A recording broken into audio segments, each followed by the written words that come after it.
Hello दोस्तों। MPPSC prelims unit 10 की series को आगे बढ़ाते हुए आज हम कंप्लीट करेंगे कोल जनजाति को।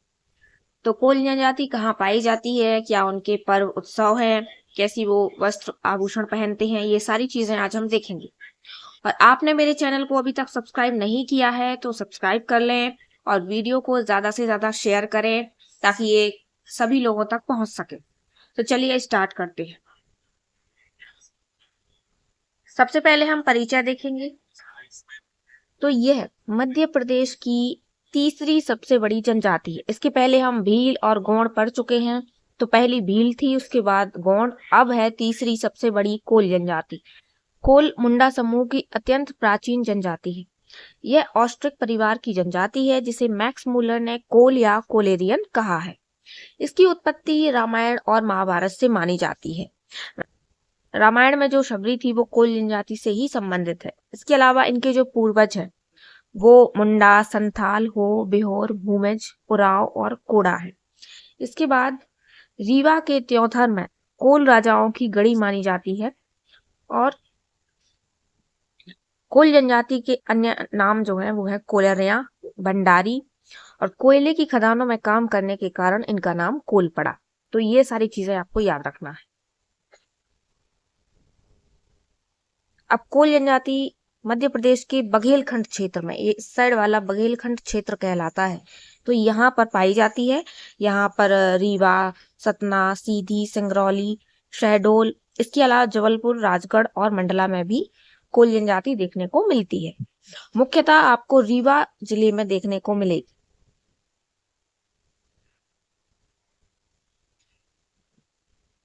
अब इनका जो मूल निवास है, भौगोलिक विस्तार है, मूल निवास और भौगोलिक विस्तार। तो कोल अपना जो निवास है वो रीवा जिले का फरेंदा गांव को मानते हैं, जबकि मिर्जापुर के कोल मूल निवास पूर्व रीवा के बरदीरजा क्षेत्र के कुराली गांव को भी मानते हैं। कोल मध्य प्रदेश के विंध्य कैमूर श्रेणियों के मूल निवासी हैं तथा रीवा को अपनी रियासत बताते हैं। कोल जनजाति की जनसंख्या लगभग 11.67 लाख है, जो प्रदेश की कुल जनजातीय जनसंख्या का 7.6% है। इसके बाद शारीरिक विशेषताएं, तो इनका रंग काला, कद मध्यम, मोटे होंठ और माथा उभरा हुआ होता है। वस्त्र और आभूषण की बात करें तो पुरुष धोती पहनते हैं, कुर्ता और साफा पहनते हैं। इसके अलावा जो महिलाएं हैं वो धोती, बंडी तथा गले में कंठी, कानों में ढार, नाक में पुलिया, हाथों में अंगूठी तथा पैर में बिछिया पहनती हैं।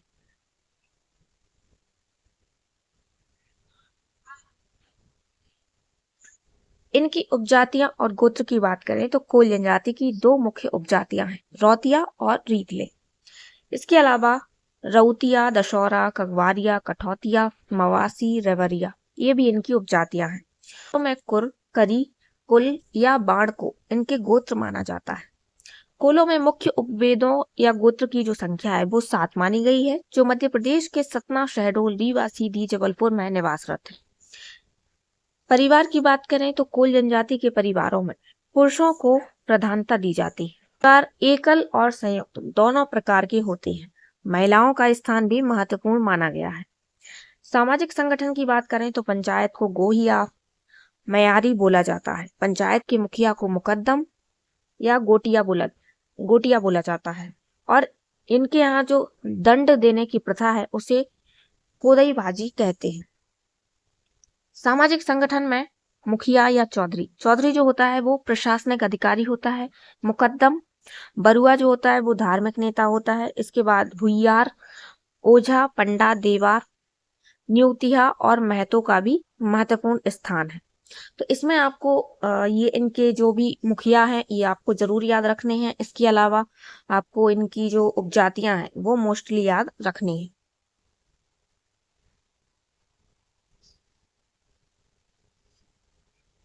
अब इनके गांव एवं आवास की बात करें तो कोलों के घर जो हैं वो प्रायः मिट्टी, घास फूस से बने होते हैं, जिसे मड़िया या झोपड़ी कहा जाता है। अधिकांशतः कोल अपने गांव, खुले स्थानों पर बसते हैं। उनके गांव को कोलन टोला कहा जाता है। इनके खान पान की बात करें तो शाकाहारी और मांसाहारी दोनों होते हैं। ज्वार, गेहूं, कोदो कुटकी, मिंजरी, सांवला, काकुन, धान, मक्का, धान, अरहर, मूंग उड़द का उपभोग करते हैं, जबकि गरीब कोल मुख्यतः कोदई भाजी खाते हैं। जो गरीब कोल होते हैं वो ज्यादातर कोदई भाजी खाते हैं। इसके अलावा पर्व त्योहारों की बात करें तो सुवारी, जिस पर पूरी बनाते हैं, और महुआ की मदिरा मदाइन इनका जो है प्रिय पदार्थ है। इसके बाद जन्म संस्कार की बात करें तो लड़के का जन्म अच्छा मानते हैं तथा वंश की परंपरा बढ़ाने हेतु इन्हें अनिवार्य समझा जाता है। इसके बाद बरहम, शिशु के जन्म के 12वें दिन रिश्तेदार कुटुंबियों को आमंत्रित करते हैं और शिशु के जो माता पिता होते हैं वो सत्यनारायण भगवान की कथा सुनते हैं। तो ये बरहम जो संस्कार है इसमें किया जाता है। इसके बाद मुंडन संस्कार की बात करें तो जब शिशु 3 वर्ष का हो जाता है तब रामनवमी में बसंत पंचमी के दिन किसी देव स्थल पर जाकर मुंडन करवाया जाता है। ये मुंडन संस्कार है।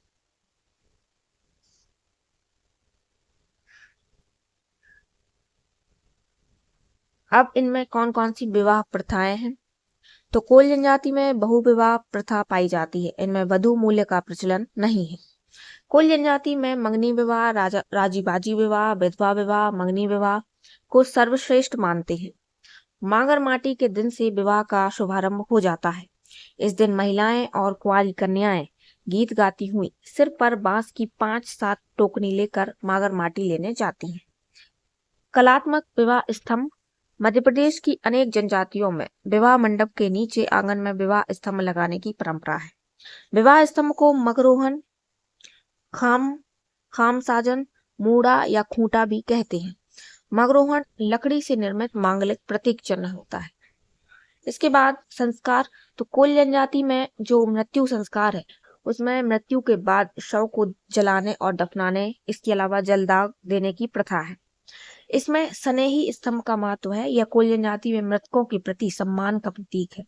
इन स्तंभों पर मृतक के निधन की तिथि और विभिन्न आकृतियां उकेरी जाती हैं। कोल महिलाएं गुदना प्रिय हैं। गुदना आदिम जीवन के प्रतीक चिन्ह है। जो स्त्रियां गुदना लिखने का काम करती हैं उन्हें गोदनहार कहा जाता है। तो ये सारी चीजें आपको याद रखनी है। इसमें मुख्य रूप से आपको विवाह प्रथाएं, इसके अलावा ये स्नेही स्तंभ, ये आपको याद रखना है।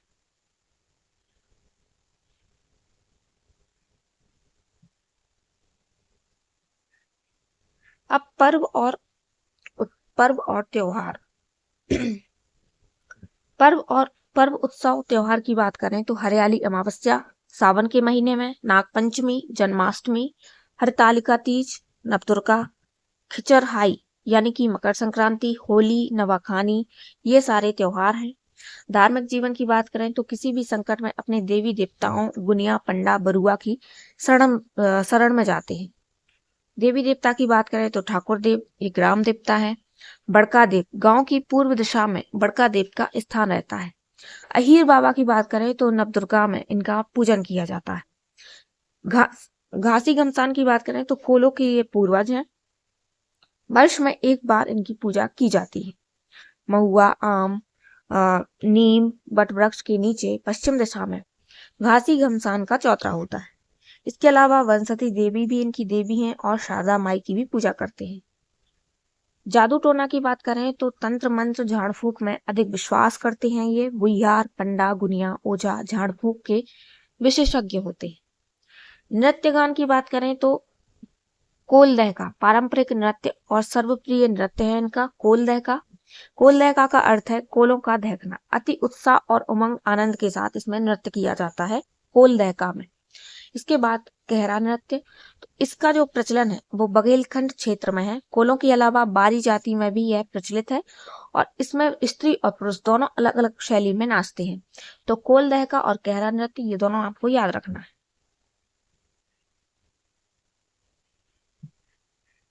अब अन्य कुछ गीत है जो आप पढ़ लेना एक बार, जैसे सोहर, हिंदली, कजली, टप्पा, मागर माटी, तेल चढ़ावा मड़वा, जनवासा, लावा, परोसना, पात पचनी, गारी, सोहाग। इसके अलावा सजनई, दोहरी, कोल्हाई, दादर, दादर, ठाड़ी, द्वितीया, कहरा, दैवीय गीत, भगत गीत, लोरी गीत और फाग गीत। एक बार रीड आप इन्हें कर सकते हैं। ये इनके गीत हैं। अब हम आर्थिक जीवन की बात करें तो कोल जनजाति मुख्य रूप से खेती पर निर्भर रहती है। पहाड़ी क्षेत्रों में रहने वाले कोल वन विभाग में भी कार्य करते हैं और वन उपज गोंद, चिरौंजी, महुआ और जलाऊ लकड़ी बेचकर अपना जीवन यापन करते हैं। कोल जनजाति की जो अर्थव्यवस्था है वो कोयले की खानों पर निर्भर है। भाषा बोली की बात करें तो मुंडा, कोल और वर्तमान में मध्य प्रदेश में कोल क्षेत्रीय बोली बघेली बोलते हैं। इसके अलावा राज्य स्तरीय कोल जनजाति विकास अभिकरण, इसका जो गठन है वो 6 जून 2011 को किया गया था। इसका जो उद्देश्य है वो है कोल जनजाति के विकास के लिए पृथक आर्थिक, शैक्षणिक और सामाजिक विकास करना। तो राज्य स्तरीय कोल जनजाति विकास अभिकरण का गठन आपको याद रखना है 6 जून 2011। इसके बाद कोल जनजाति महाकुंभ 24 फरवरी 2023 को सतना जिले में माता शबरी की जयंती के अवसर पर मध्य प्रदेश सरकार द्वारा कोल जनजाति महाकुंभ का आयोजन किया गया था। ये भी आपको याद रखना है, ये करंट से रिलेटेड भी है।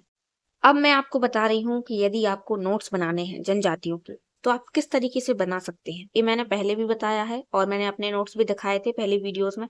सेकंड वीडियो यदि आप देखेंगे तो उसमें मैंने लास्ट में आपको बताया है कैसे आप नोट्स बना सकते हैं। तो यहाँ भी थोड़ा बता रही हूँ आपको और हर वीडियो में थोड़ा थोड़ा बताती रहूंगी। तो सबसे पहले तो मान लीजिए आपके पास A4 साइज पेज है, आप उसको ऐसे बीच से एक लाइन खींचेंगे स्केल से और फिर आप एक, मान लीजिए यहाँ मैंने आज जैसे कोल जनजाति पढ़ाई है तो आप कोल जनजाति लिखेंगे, कोल जनजाति यहाँ, और आप एक मैप जरूर बनाएं। देखिए यहाँ पे ऐसे करके, अब उतना अच्छा मैप नहीं बनाएगा मेरा, लेकिन हाँ, तो ऐसे आप मैप बनाएं और मैप में कुछ चीजें आप मैप में ही शो करें। जैसे कोल जनजाति कहाँ पर निवास करती है तो ये बघेलखंड क्षेत्र में मैंने बताया, तो आप ये पूरे जिले यही लिख लें। इसके अलावा इनकी जनसंख्या कितनी है और इसके अलावा और भी छोटी छोटी जो चीजें हैं वो मैप में शो करने की कोशिश करें। और फिर यहीं से ये छोटी छोटी जो जगह आपको दिख रही है ना, ये जगह यही पेज में आप कोशिश करें कि इसी पेज में कोई जनजाति हो या अन्य कोई जनजाति हो, तो पेज की एक साइड ही एक जनजाति कंप्लीट हो जाए। अब जैसे मैं पूरा सेंटेंस लिख के स्लाइड में लाती हूँ कि किया जाता है, होता है, तो ये सारी चीजें आपको अपने नोट्स में लिखने की जरूरत नहीं है। आप सीधे कोट कर सकते हैं कि जैसे मान लीजिए कोई, जैसे मैंने नृत्य बताए थे तो कोल दह का नृत्य था, तो आप सीधे नृत्य लिख के ऐसे नृत्य लिख के और सीधे कोल दह का ऐसे नृत्य पूरा ऐसे लिख सकते हैं। आप उस कोल दहका में भी कुछ जैसे विशेष है कि जैसे प्रमुख नृत्य है तो आप साइड में प्रमुख लिख सकते हैं, है ना। और जैसे मैंने मुखिया वगैरह पढ़ा है कि उनके गांव के मुखिया को मुकद्दम कहा जाता है, तो सीधा आप मुकद्दम लिख सकते हैं और उसमें आपको ज्यादा होता है, कहा जाता है, ये सब भरने की जरूरत नहीं है। इससे आपका क्या है कि समय बचेगा, साथ में पेज भी अनावश्यक जो भरता है वो भी बचेगा। तो इस तरीके से आप नोट्स को प्रिपेयर करें। मैं जब पढ़ाती हूँ तो आप वीडियो को पूरा देखें। अब स्क्रीनशॉट ले लें या तो फिर वीडियो देखते टाइम ही नोट करते जाएं और फिर उनको जब नोट्स बनाएं तो अच्छे से करें। कलरफुल पेन का यूज करें कि सारे पेन जो कलरफुल आते हैं उनसे आप करें, कि जैसे उनके पर्व हो गए वो अलग पेन से आपने लिख लिए। तो इस तरीके से जब हम कलरफुल पेन का यूज करते हैं तो थोड़ा अट्रैक्टिव लगता है। तो इस तरीके से आप नोट्स प्रिपेयर कर सकते हैं।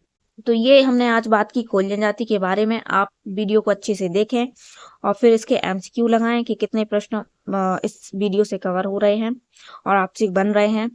और इसके अलावा हम आगे के लेक्चर में अपनी बाकी की जनजातियों को कवर करेंगे। और चैनल को सब्सक्राइब जरूर करें, साथ ही में वीडियो को शेयर भी करें। तो आज के लिए बस इतना ही। Thank you.